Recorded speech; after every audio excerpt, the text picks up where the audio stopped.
Good afternoon and welcome everyone to the Community Development and Transportation Committee meeting for October 24th, 2023. Our elected body present, Mayor Kurt Wilson, Councilmember Christine Hall, Councilmember Michael Palermo, Councilmember G. Lee Hills, Councilmember William Morthland. Purpose of committee meetings: for the city departments to convey information to mayor and council and discuss items listed on the published agenda by ordinance. The committee consists of the mayor and council and city administrator, and the city administrator serves as chair. Committee meetings: this is a public meeting but not a public hearing. Therefore, while the meeting is certainly open to the public, we do not take public comments or questions during committee meetings unless specifically authorized by mayor and council. Public comments or questions are received at the regular city council meetings held at 7:00 p.m. in city council chambers on the second and fourth Monday of each month and on the fifth Monday in open forum. We do encourage residents to engage our online platforms, and if you have any questions or need information regarding any matter, staff is available to provide that information to you. In addition, if you have a service request or need to report a concern, we highly recommend utilizing the City of Roswell app, a web service portal. We encourage everyone to view our calendar of events at roswell365.com. I will note Councilmember Sarah Beeson's presence as well. The first item on the agenda is the approval of the minutes for the Community Development and Transportation Committee meeting for September 26th, 2023. Motion to approve. Motion by Councilmember Hills, second by Councilmember Palermo. Any further discussion? Seeing none, all in favor? All right, passes unanimously. We will note that under community development, we do not have any action items. And we will also note that we will move forward with transportation. Item number 2, consideration to accept a change order to the FY 2023 road resurfacing project in the amount of $73,336.86 and additional Fraser Street to the resurfacing list and approved budget amendment in the amount of $28,419.26. Mr. Littlefield and Mr. Cox. Thank you, Mr. Knight. I think everybody's familiar with Fraser Street. It's a street running between Highway 9 and Norcross Street, and it's along the Southern Post development. City Walk is on one side, Southern Post is on the other side.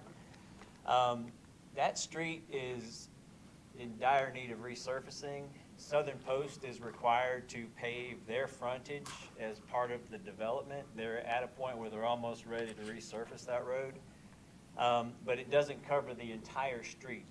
We've looked up the PCI rating for the road with our existing data that we have.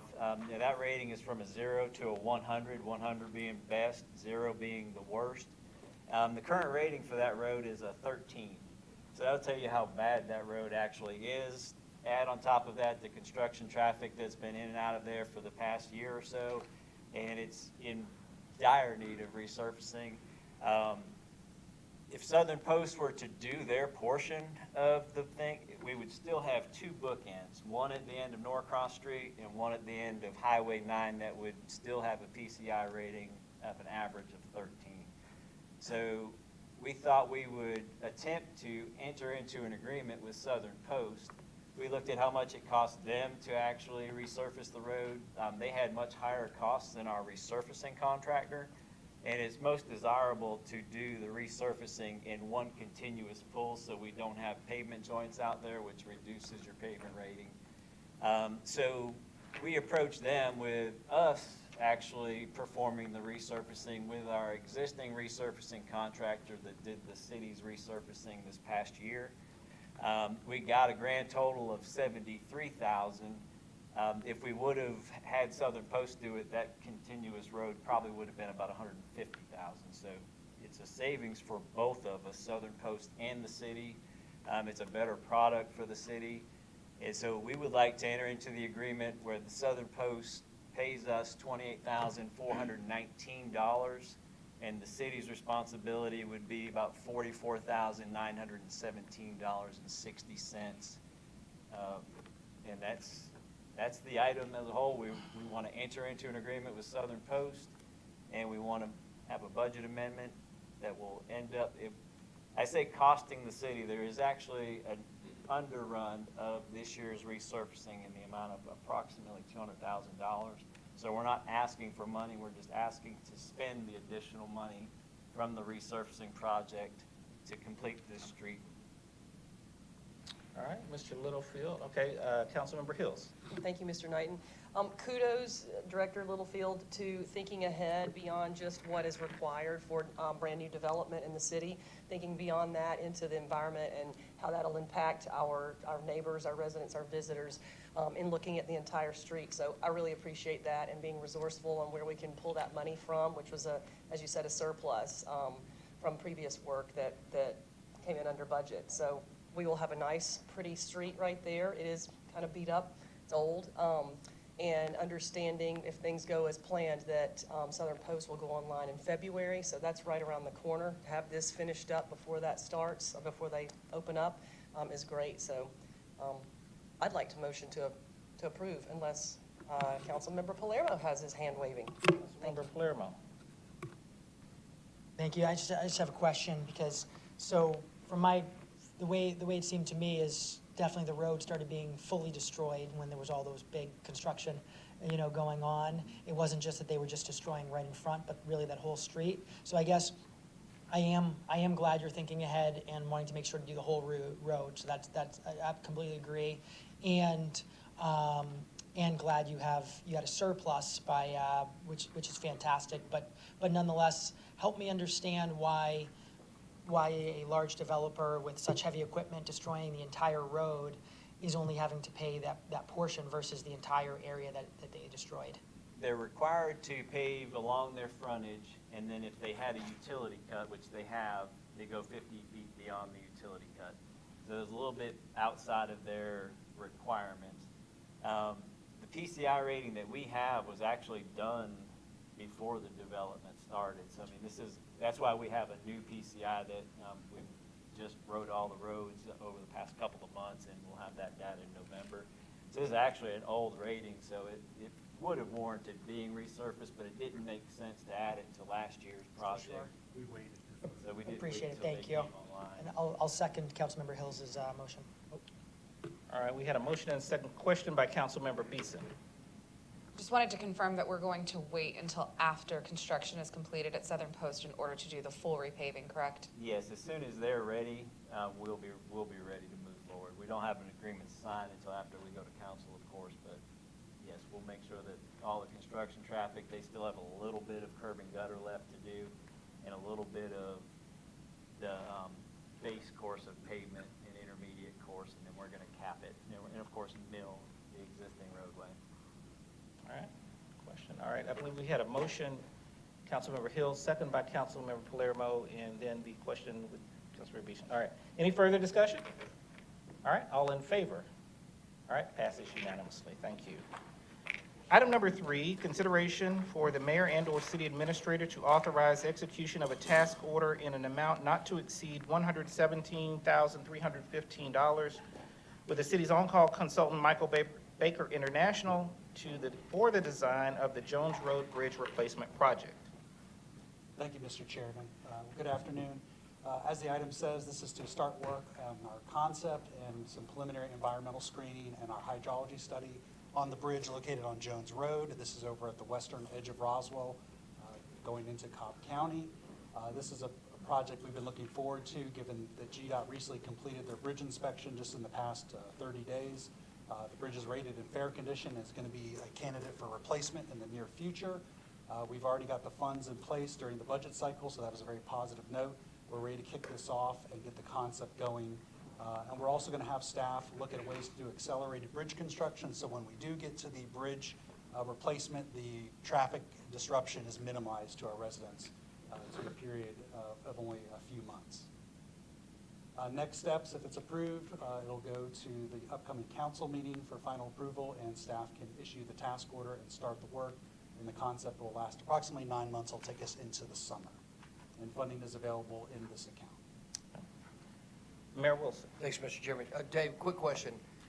Slide back. So as part of the concept development, the consultant will also look at accelerated bridge construction methods in order to limit the future closure of Jones Road. And then above that, the concept development will look at the inclusion of pedestrian facilities on the new bridge as well as bridge aesthetics. I think a lot of us are really familiar with that bridge. It's very, very narrow. That's right. So have you had, when you say concept development, how much wider is that bridge going to be, do you think, in terms to encompass what needs to be in terms of travel and accommodating pedestrian facilities? I don't know what the final width will ultimately be, but ideally you'd want to have travel lanes probably around 11 feet wide. I mean, it's 35 miles an hour, but you're at the bottom of a hill, so traffic is usually accelerating into it. It could possibly be narrower.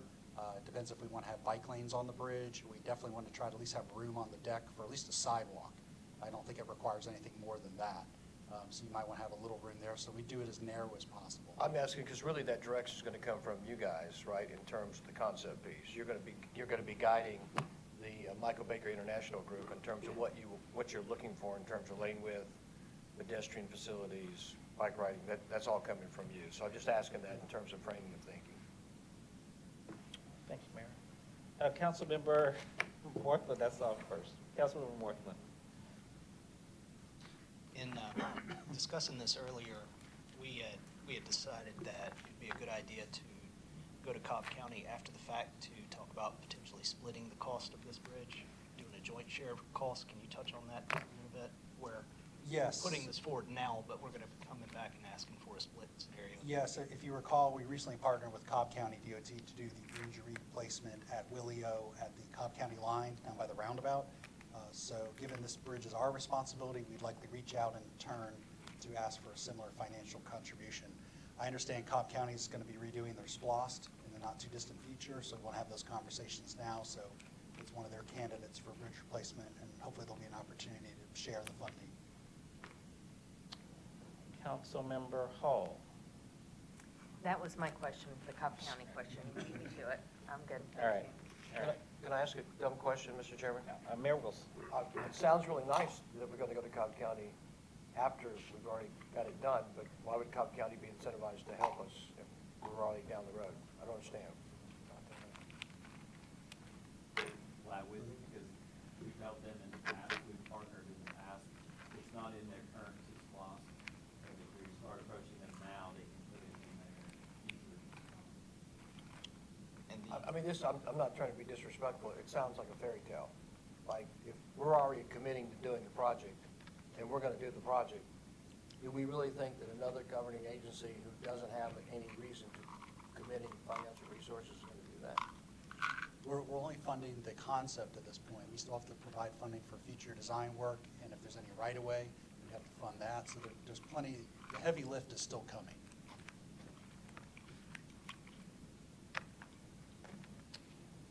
Councilmember Beeson. You mentioned it was going to be a 9-month project. Do we currently have plans in place for how traffic will be redirected or have any anticipation for how traffic will be impacted? Those things will be worked out later. Part of our standard thing is to do a detour plan once we get closer to that date and we know the constructions to limit impacts. So staff have already started looking at that, but yeah, a formal detour plan will be presented to the public and to the council at a later date. Further questions? All right, we'll entertain a motion.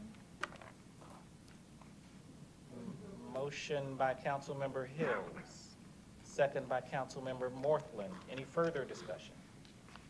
Seeing none, all in favor? Moving this forward, thank you. Passes unanimously. Item number 4, consideration to accept a change order to the FY 2023 road resurfacing project to add 2 street areas, streets in need of repair. It's areas on it, it's not a total street. Okay, all right, street areas in need of repair, all right. And this is again, using our resurfacing contractor. These are larger projects than typically our maintenance forces would tackle. They require large milling machines and a decent-sized paver. The first one is Roswell Farms. We went out probably about 6 months ago, maybe even a little more, to address a citizen's concern about water that's coming off the roadway and going through his property. I made a field visit out there with our maintenance engineer at the time, and I was actually quite shocked. This citizen actually took it upon himself to attempt to direct the water through his property. And we have pictures. He literally made a riverbed with river rocks through his front yard, trying to address the water. And it's the result of a past practice of the city. I won't say it was a policy, but it was a practice to pave within the gutter pan. So you see there's no more gutter pan there. And the gutters are typically sloped a little bit more than the roadway. So they gather the water and then they carry it to a catch basin or a flume of some sort. What we've done, though, in the process, we've brought it so that his driveway acts as a flume. So the water comes down the hill, it hits his driveway, and it's moving pretty quick, and it comes at the corner of that curb, and it goes through his yard. And that water is actually the city's responsibility to channel to the proper locations. And the only way to fix that is to get the asphalt out of the gutter. And actually, if you see, there's about 1.5 inches to 2 inches of asphalt, so you've actually shrunk the back side of that gutter as well, so it can't even hold as much water. So our proposal was to use our resurfacing contractor to mitigate this issue that we actually did cause as a city. I will say inadvertently caused, but it was still caused by the city. And so we want to right that problem and fix it. The cost is $31,977 for this particular area. It'll carry it around the curve, around his driveway, and then we'll have to clear a spot so that it can actually get to the actual catch basin that it's supposed to go into. It's a simple fix, but it's a needed fix. The second area is Azalea Drive at Chattahoochee Circle. We have a constant water puddle inside the bike lane, which is a real safety hazard. You can see here, we believe it's from the river water, the water level of the road, it's just coming through the road.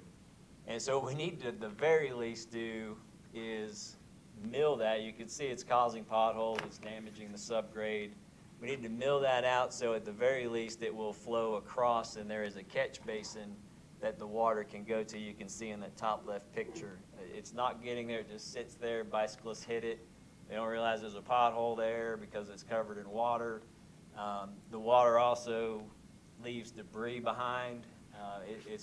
It's really just a safety hazard for anybody utilizing that particular area. So we would like to fix that to the cost of $7,067.50.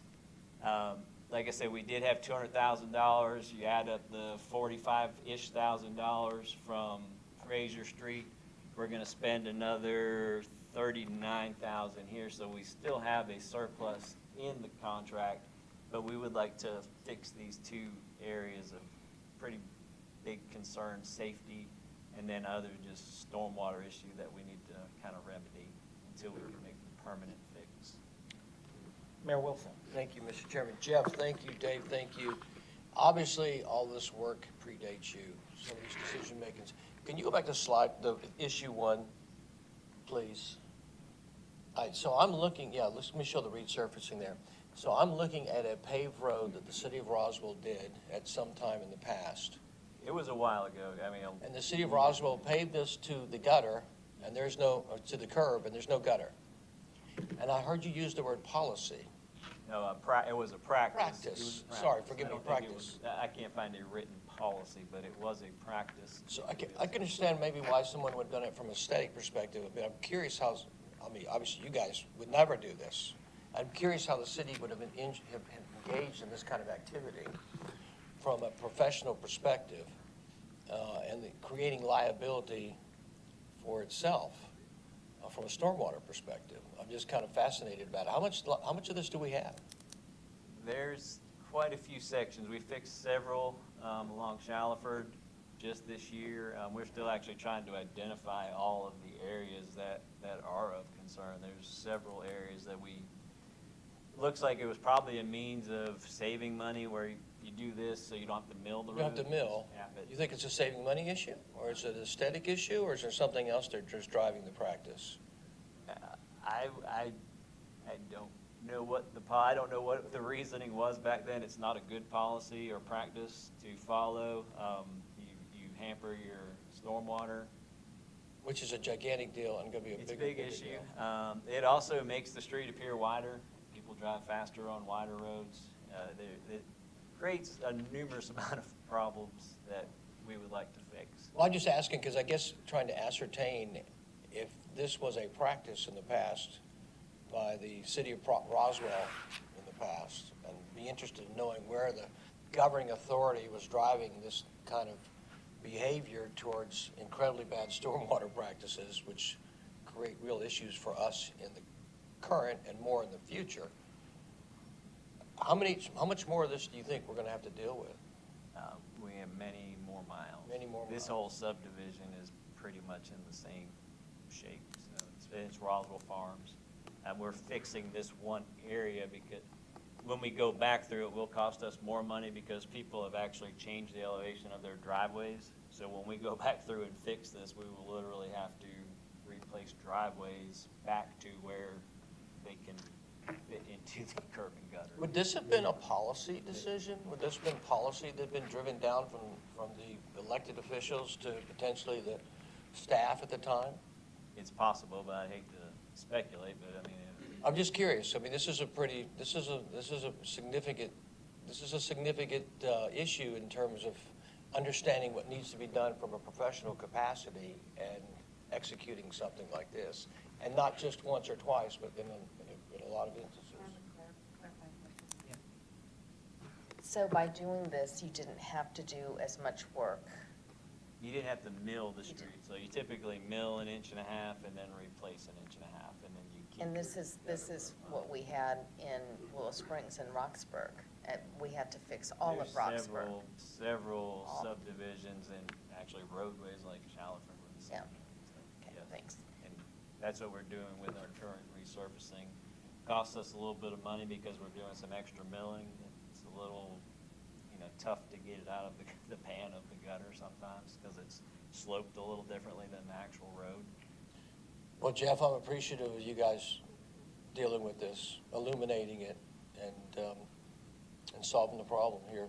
And obviously, it might be helpful if we can ascertain how much potential liability we think we have. We're working on that, definitely working on that to see if we can identify every road that is like this. Further questions or comments? All right, we'll entertain a motion. Motion to approve? Motion by Councilmember Hills, second by Councilmember Morthland.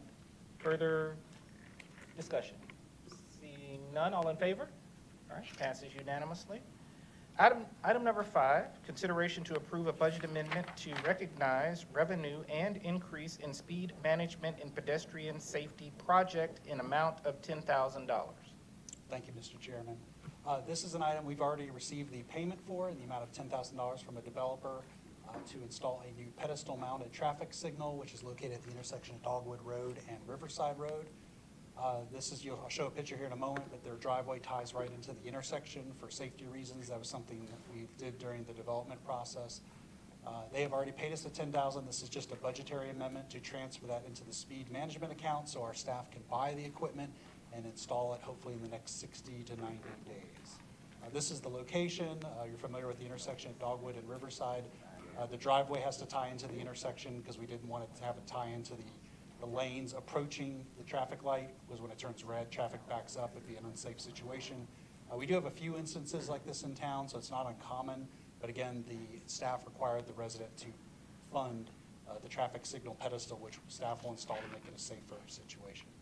So staff are just requesting that we can transfer the $10,000 into that account through a budget amendment and proceed. I'll yield for questions at this time. Questions for Mr. Cox or Mr. Littlefield? Seeing none, I'll entertain a motion. Motion to approve? Motion by Councilmember Hills, second by Councilmember Palermo. Further discussion? Seeing none, all in favor? All right, passes unanimously. All right, with that, we are concluding all items on the Community and Development and Transportation Committee meeting for October 24, 2023. We'll entertain a motion of adjournment. Motion by Councilmember Beeson, Second by Councilmember Mortland. All in favor? Passes unanimously. Thank you very much.